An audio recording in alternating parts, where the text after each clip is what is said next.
my channel. This is Shaira. If you can hear me. If you guys can hear me, hello, I'm back with another video. This is a makeup tutorial.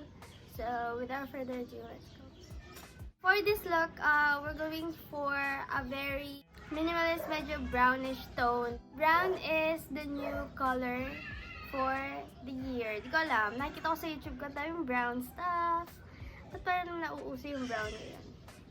Okay, so sisirain natin yung braid ko. Charot. Talagay tayo yan. So, prep muna kayo ng skin. Usually, naglalagay ako ng primer. But for this time, baka hindi na muna. Kasi di ko mahanap yung primer ko. So, since wala tayong primer, magsiset lang tayo ng face.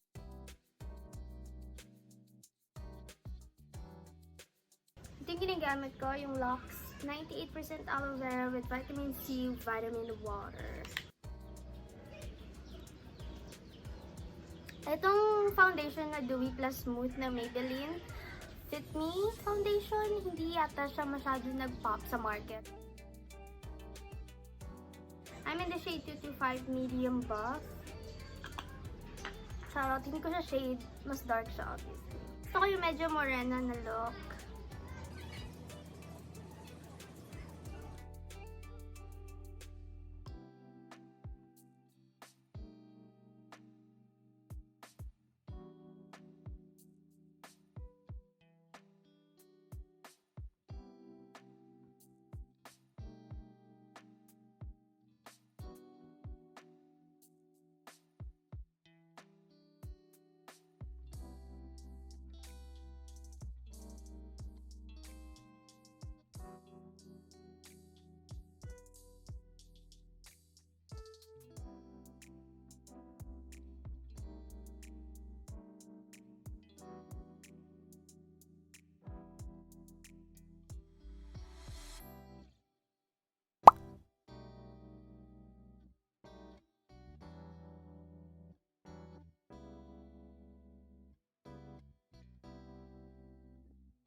So after, I'm gonna use my full coverage powder foundation from Maybelline Super Stay Collection.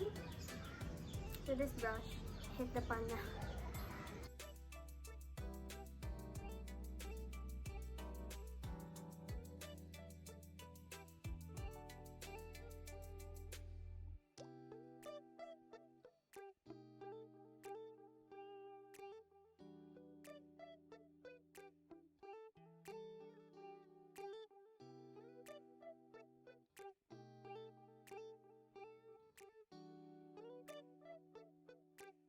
For highlighter, nabasag ko siya.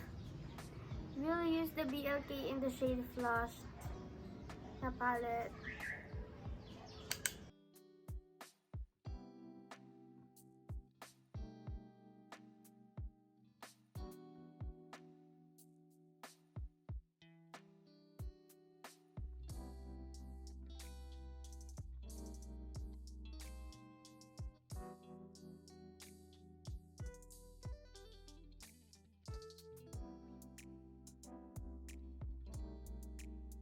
And then after that, we will do the blush.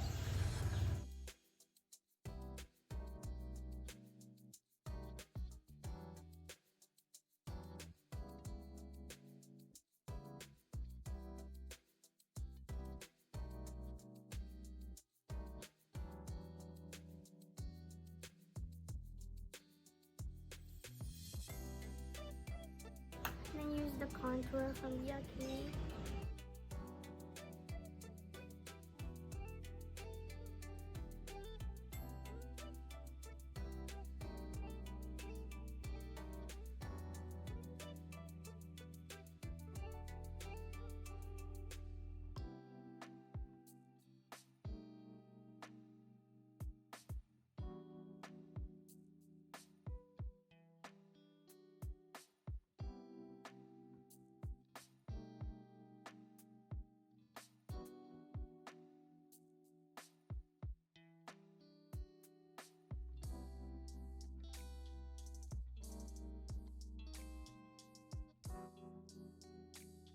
Let's do the eyebrows.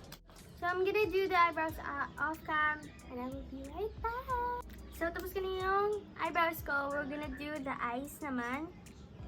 For the eyes, I'm gonna use the same BLK Cosmetics. The contour.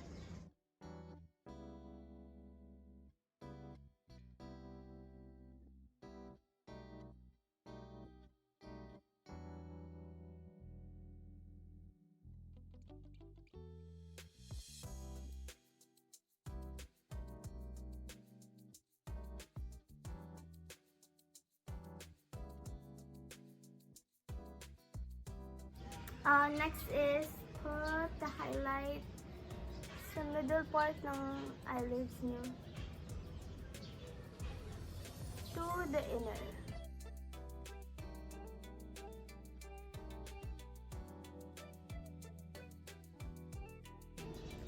And then blend.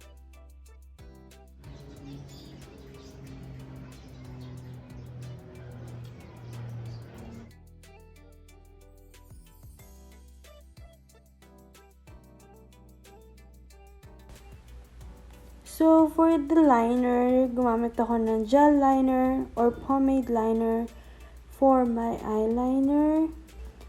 And isi-skip ko na yung part na ginawa ko yung kabilang eyes kasi para hindi mahaba yung video. So, for the lower liner, ginamit ko yung palette ng BLK, yung contour part niya for my lower liner. Yes. For the inner corners naman, gagamitin natin yung highlight from the same palette, the lower inner corners, para mas magmukha siyang alive and mas poppin'. And that is the end of the makeup look. If you guys want to put an eyelash or an eyelash extension, you may do so, but I am not a big fan of it. Also, TBH, I forgot to do my mascara. But I did, don't worry, I did. LOL. So for my lips, I will be using the L'Oreal Rouge something. Everything will be linked down below if you guys want to check it out. But I'm using this as a lip liner and a lip tint to give my lips a little bit of color para pop siya. Ganun.